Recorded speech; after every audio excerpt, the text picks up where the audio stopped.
I help people build better habits and work with their focus. If you can focus and know how to focus at will, it's amazing what your productivity is going to do. Hey, this is Dennis Consorte with Snackable Solutions, and I am here with Ellen Goodwin. She is a productivity consultant. How are you, Ellen? I'm doing great. How are you? I am doing wonderfully. It's Friday here, so I don't have a collared shirt on. I've got a graphic tee under my jacket, but I thought I'd look somewhat official here. Right. So, Ellen, you were on TED. Tell me about your TEDx talk. So my TEDx talk was about how dive bars can change your life, which is kind of funny in my thought process because most people talk about ways that they can change the whole world. And I was talking about dive bars. It was fun. We talked about it in the reference of productivity, how dive bars are the ultimate productivity tool because connection is how we are productive. You meet someone, you connect through them. Maybe they know someone you know, or want to know. That's a great way to be productive while you're still enjoying yourself. That sounds great. And tell me, just for the audience, why dive bars? Why not other venues? Because I run a dive bar of the month club and I've been running it since 2010. So I have a lot of expertise in that, which is a random thing to have expertise in. But I had done another talk for an Ignite program where I talked about dive bars and the TEDx people were there and they liked it. And so they asked me to come and talk.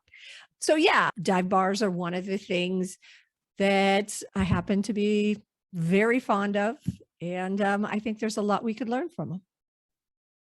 That sounds great. Now, let me ask you, you said dive bar of the month club.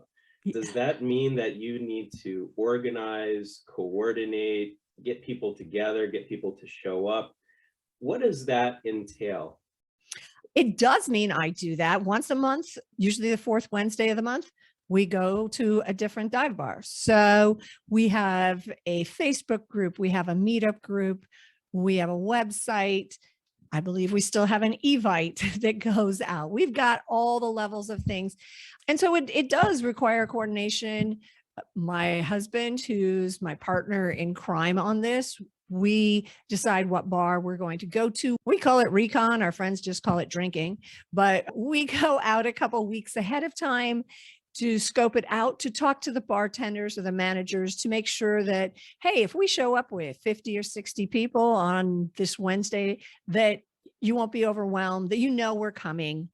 Then we let everybody know where we're going, when we're going, the important details, because things like parking, whether or not they have food, because good dive bars don't have food, whether they're cash or they'll take credit cards, because a lot of really good dive bars don't take credit cards. We put all of that together. So there's some organization that we do every month to make that a reality. And organization is your superpower. You're a productivity consultant. Tell me about that. Well, I help people get their work done. Sometimes I use a different word for work, but I help people get their things done. And whether that means overcoming procrastination, whether it means basically holding their hand and having them be accountable to me, I can be a chief nagger as needed. I help people build better habits and work with their focus. And superpower is focus. If you can focus and know how to focus at will, it's amazing what your productivity is going to do. I help people, businesses, all get that working in their world. And by the way, you are allowed to curse. I am a free speech absolutist. I will not censor you. You can say, as your website says, when it comes to getting shit done. It does. what type of action hero are you? Right. Yeah. So I do help people get their shit done because that encompasses a lot. And it sounds like you were on your own personal journey that made you realize that this was an important thing. Tell me what that was like. Oh, okay. I ran my own graphics firm for over 20 years. I'd originally been working in an advertising agency. I'd left there, started my own business. It's amazing when you go from working for someone to not working for anyone, and there's no accountability. And I did a great job for a long time. I got the work done. I did what I was supposed to. And then for some unknown reason, I fell into what I like to call the pit of procrastination. I started missing deadlines. As we know, clients love when you miss deadlines. And that is sarcasm. I missed deadlines and clients weren't happy about that. So I started to lose some business. And at one point, I almost lost my whole business just because I was procrastinating. And at that point in time, well, there was this incident that only a few people know about where I had to take a job because I didn't have many clients and I needed the money, which is a terrible reason to take a job. I was so excited that I was going to go to his office, which was in his home. It was in an area of town where I just knew that, it was going to be warm because this was in the summer, but they would have air conditioning because I was dying at my house. And I went there only to do this job because I just needed the money. And I go in there and they had no air conditioning. I am sitting there watching this sad little fan go around and around, like no air is moving. And I realized that because I was procrastinating, I was in this position. And that's when I went, I have to find my way out. And that's what I did. I started to do a lot of education, training, research, and put together programs through all of that helped me climb out of that pit, get back on track, save my business. And in turn, people began to see what I was doing, clients, friends, and they started to ask me how I could help them do the same thing. And thus I segued from graphics and advertising into helping people get their shit done. That sounds wonderful. And let me ask you, how has improving your own habits when it comes to procrastination, how has that improved your level of happiness and your emotional state? Oh my gosh, that is such an excellent question. There's so much less stress. There's never that moment where I'm pulling an all-nighter to get things done because I put them off. Everything has its own schedule. It shows up, things get done. I know how to deal with myself if I'm like, I don't want to do that. Well, there's ways to get over that procrastination. And since I know how to do that, it makes everything easier. It makes me easier to be around, which is a big plus for those around me. And wow, it's just an amazing thing in my life. I work with a lot of companies in the wellness industry, and the things that you're describing are very aligned with the things that they describe and the things that we do together. And one of the ideas that I saw on your website was you spoke about SMART goals. And that is also something that is prevalent in the wellness space. Tell me about SMART goals. Well, my definition of SMART goals are just a teeny bit different than the regular ones. SMART goals in and of themselves it's an acronym for specific, measurable, attainable, realistic, and time focused. And so you set up a goal with you very specific. You don't just say, hey, I want to lose weight. Well, how much? How much weight do you want to lose? Be specific. So specific, measurable. Okay, I'm going to lose 10 pounds. That's pretty measurable. Now, attainable and realistic are two AR that I tweak a little bit. I believe that they need to have an action plan for your action plan, how you're going to do that. Because it's one thing to say, in this instance, I'm going to lose 10 pounds. Well, how are you going to do that? What are your specific plans? And then the second thing is for the R, instead of that you can actually do it, it is to have a response plan. And a response plan is when things go off the rails. It's actually known as the what the hell effect. And when things go off the rails, if you don't have a plan to get back on track, there goes your goal. Then always with the time that, yeah, I'll lose 10 pounds. Well, are you going to lose it in 6 months or 6 years? Two different things. So I just believe when you have a SMART goal, have an action plan for how you're going to do it, and have a response plan for how you're going to get back on track. And one of the easiest things to do is to set up if-then plans, which would tell you, so if I go on vacation and I just eat like a crazy lady, rather than throw me off of my whole plan to lose 10 pounds, I have a response plan. If I've eaten like crazy for 7 days, then when I come home, this is my eating and exercise plan to get back on track. Not to do anything crazy, but just get back on track. So that's SMART goals. That sounds great. So it's almost like you're writing a computer program. Exactly. Your actions. Yeah. Yeah. What I'd love to hear about is maybe a story about one of your clients. You don't have to share their names. Let's protect the innocent here. But you can certainly share maybe what the challenge was when they came to you and some of the hurdles you helped them overcome and how they are doing today.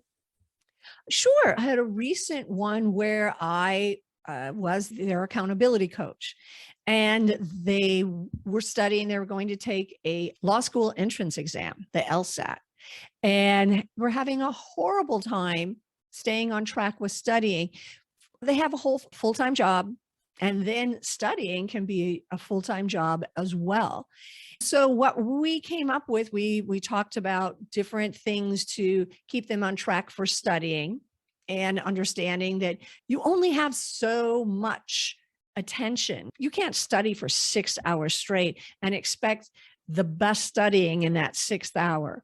So we worked out a plan of how they would study, what kind of breaks they would take. I think the key to this whole thing was every day, this young man that I was working with, he had to text me how much he had studied the night before, how he was doing on the test. So every day I would get a text from him. And if I didn't, I would get on his case and make sure he got it going. And the first few weeks were, as usual, there was a few stumbles. Didn't get, oh, I missed this. I worked too late. All I wanted to do, come home, have dinner, and crash. Understandable. But by the time we got to within a month of the test, he had a streak going. He was doing fantastically. And it's all having somebody watching him, basically. Studying for a test is a long-term goal. There's no reward every day. The only reward is at that very end. And so I provided, I like to think, the reward to him every day. Great job. You did this. He had somebody that was watching him. He took the test, flying colors. We're super excited. He passed it. He not just passed it. He got the numbers that will really help him get into the law school of his choice. Well, that sounds great. Good for him. And these text messages that you were monitoring, was that the response plan where if he didn't text you, you would follow up, or was it something else? No, that was very much a response plan. If he knew I was the one watching, and it's not like I'm going to run to his mom or dad. He's not at that point in his life. He's a grown adult, but it was the trust we had between each other, that I was investing in his success and he was doing what he needed to give back. And so it was a bit of a response. If I don't hear from you, then I'm going to hunt you down. That makes sense. And would you say that maybe he picked up some habits in working with you that were sustainable? Absolutely, because there was a few stumbles along the way where he would reach out and go, hey, I'm having trouble with this. What can I do? And we would sit and talk about different strategies he could start using. I think he definitely got some things from me, and hopefully they carry through. Okay, great. And could you see someone like that you helped through this very specific problem of studying for a test, could you see them coming back to you in the future? What might someone like this gentleman do in the future where he would say, you know what, I need to reach back out to Ellen? Oh, I could see that. Let's say he gets into the law school of his choice. That's a lot of work.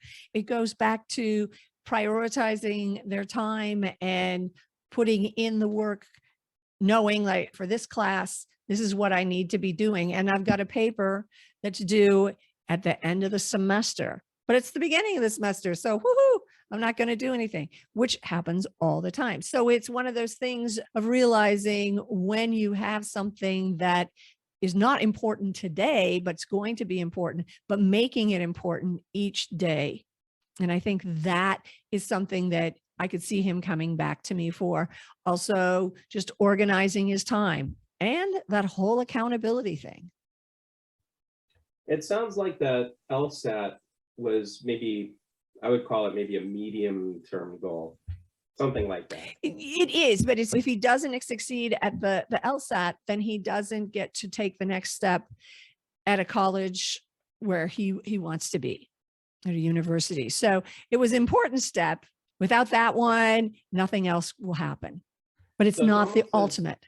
Yeah, so it's almost as if the long-term goal had a series of short-term goals along the way, one of which was that LSAT. Absolutely, milestones. Yeah, so when it comes to working with clients, is that something that you do? You figure out how far out in the future the goal is? Are you helping them set milestones? Walk me through that. It would depend on what they're doing. If it was just a one-time thing that I need to push through, then we just, boom, we keep that big goal there. But you also realize that every day you work towards that, you're not succeeding at that final thing. So just like you said, many of the things I work with people is the milestones. Maybe you're running a marathon. Hey, look, this weekend you were able to run 2 miles without stopping. Boom, that's a reward. And just moving forward. Now, not all goals are that specific, like running a marathon, if only they were. But yes, finding those milestones along the way, because we do need rewards as we're going down the path. Otherwise, it's frustrating, and frustration leads to quitting. So yeah, I'm right there on that one.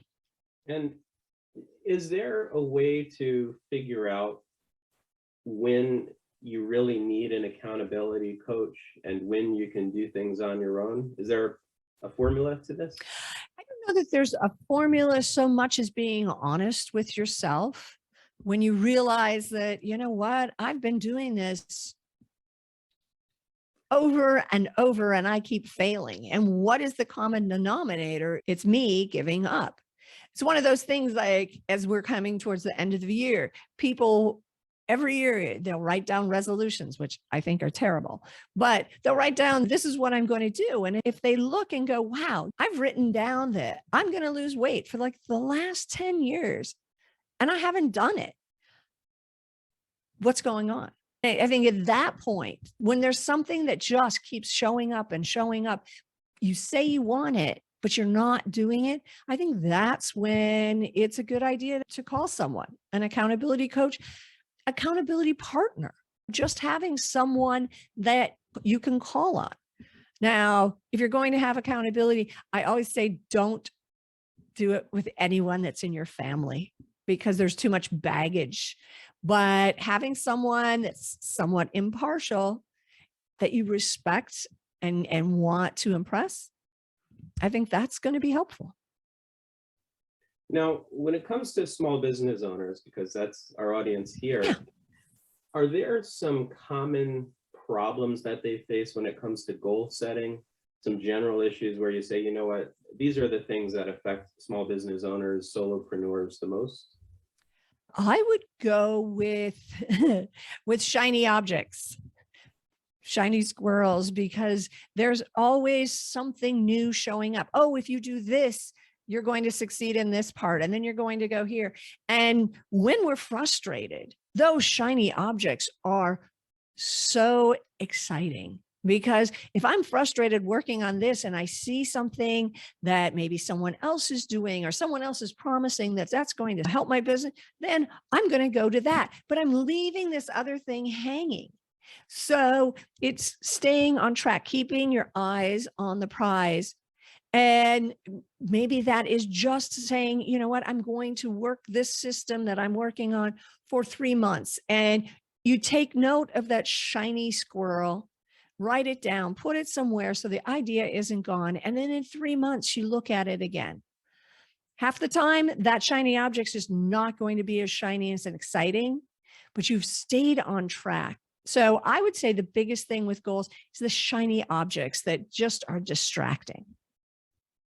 No, that makes sense. I see lots of shiny objects. I wouldn't say that I have shiny object syndrome, but I definitely see them out there. And I like what you said about compartmentalizing it, where every 3 months you revisit them rather than every time you see one, you go after it. Yeah. I mean, it's not just business, it's real life too. It's in our personal lives. That's so easy to do. It's just, oh, I'm working on this, but whoa, look at over here. So, yeah.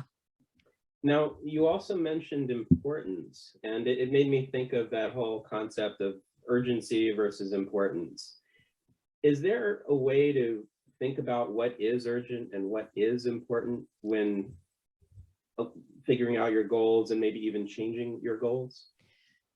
Absolutely. For the most part, urgent things are someone else's things that need to be done, especially in your daily life. If something's urgent, it usually comes from someone else. Important comes from you because this is important that I need to do. My important work when I was writing my book, okay, my important work is that I am writing or editing today. Urgent work would have been someone else needing something.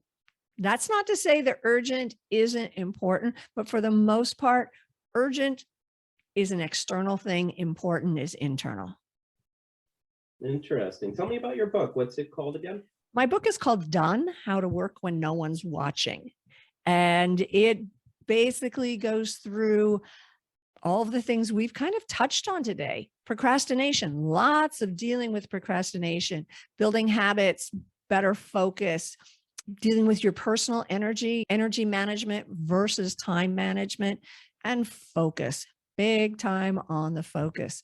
And it's all from the sense of working when no one's watching. You know, whether you're in a business where you still have people watching, but it's all about coming from you. And the most important thing that you can take away from the book is that it's all about experimentation, because I can give you 10 solutions for procrastination and maybe 4 of those work for me and 2 of them work for you, but we're not the same person. It's so very important to experiment when it comes to any sort of productivity tool, tip, thing that anyone gives you, whether it's me or someone else. Experiment. Now, you have some of this on your website, don't you? I do. Tell me about that. In what sense? So somebody goes to your website, Oh, yeah. and you've got this quiz on there. Oh, yes. There's a, what kind of action hero are you? You go through the quiz and you find out if you're a procrastinator, like a hero when it comes to getting your work done. Everybody has a different level of their productivity. It's a very lighthearted quiz just to give you an idea of where you are and what you can do if you want to improve in one area or another. No, that sounds like a lot of fun. So how do people find you online? Tell me about your website, your social media. Where do people find Ellen Goodwin? Well, they find me at ellengoodwin.com. That's my website. I can be reached. You can email me. I always respond, ellen@ellengoodwin.com. On Facebook, it's ellengoodwin.com. We have the Instagram is done_the_book. And Twitter, I think it's EE Goodwin. All right. And LinkedIn. I mean, there too. LinkedIn is my personal favorite because I am naturally introverted, so I don't prefer to socialize. So wonderful. We've got all of those links. We'll be sure to put all of it into the show description. Ellen, thank you so much for visiting with us today, and we'll also share your snackable solution in a separate video. Fantastic. Dennis, this has been great. Thank you so much for having me. Awesome. All right, take care. Thank you.